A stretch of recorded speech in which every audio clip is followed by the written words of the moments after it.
कि बधता हमारो कदम जी कि कांवर से कान्हा तो दुखाता बेजादा अरे दुखाता बेजादा जय हो कि एक गोची लंबा हर गाजा बजादा कि आइए बम पियल जावा धाया धा आओ तो पानी बरस झमा झम जी बधता हमारो कदम जी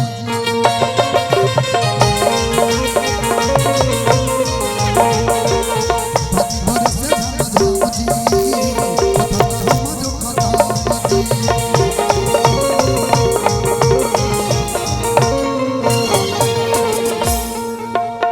कि कांवर से कान्हा तो दुखाता बेजादा अरे दुखाता बेजादा कि एक गोची लंबा गाजा बजादा ये बाती अल्लाह एक गोची लंबा गाजा बजादा ये बाती अल्लाह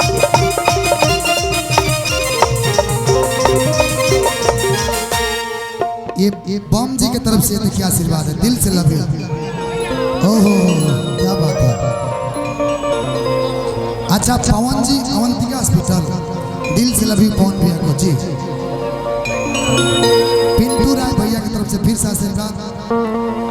कि एक गोची लंबा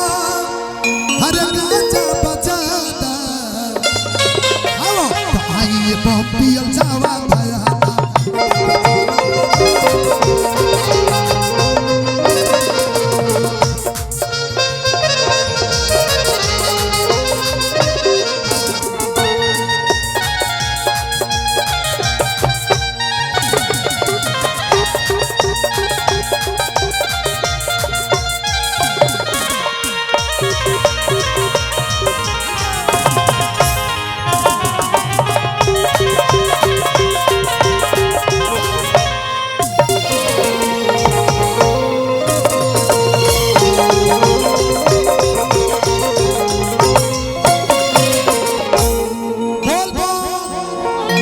कि मुठ बानी तबे जल धराई बाबा आ तबे बढ़िया से पूजा हो पाई बाबा मुठ बानी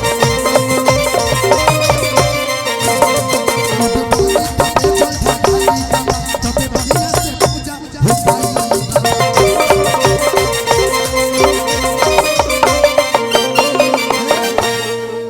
कि जब से चढ़ल बाटे सवनावा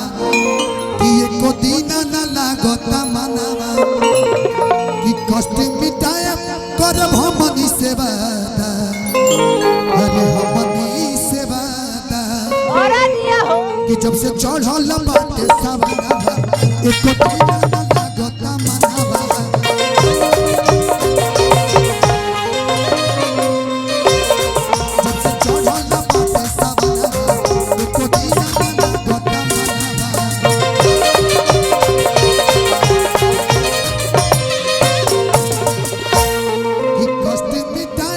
कर हमनी सेवा अरे हमनी सेवा कि एक गोची लंबा गाजा बजादा कि आइए बम पियल जावा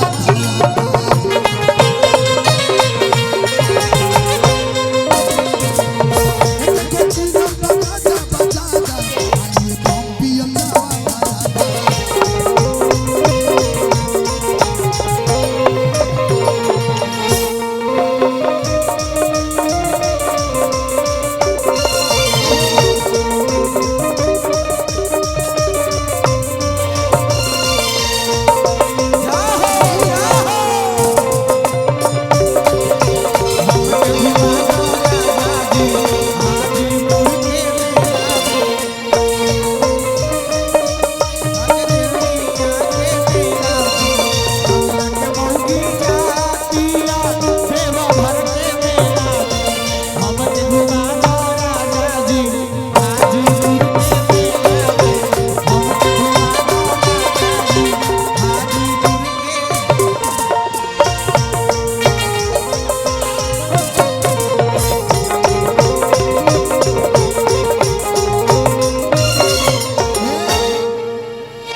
भक्त बाबा से कहलस कि हे बाबा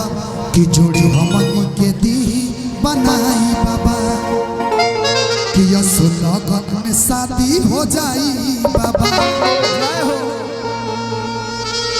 अच्छा बड़े भैया अमरेश जी हैं, अमरेश भैया की तरफ से आशीर्वाद कि जोड़ी हमनी के दी बनाई बाबा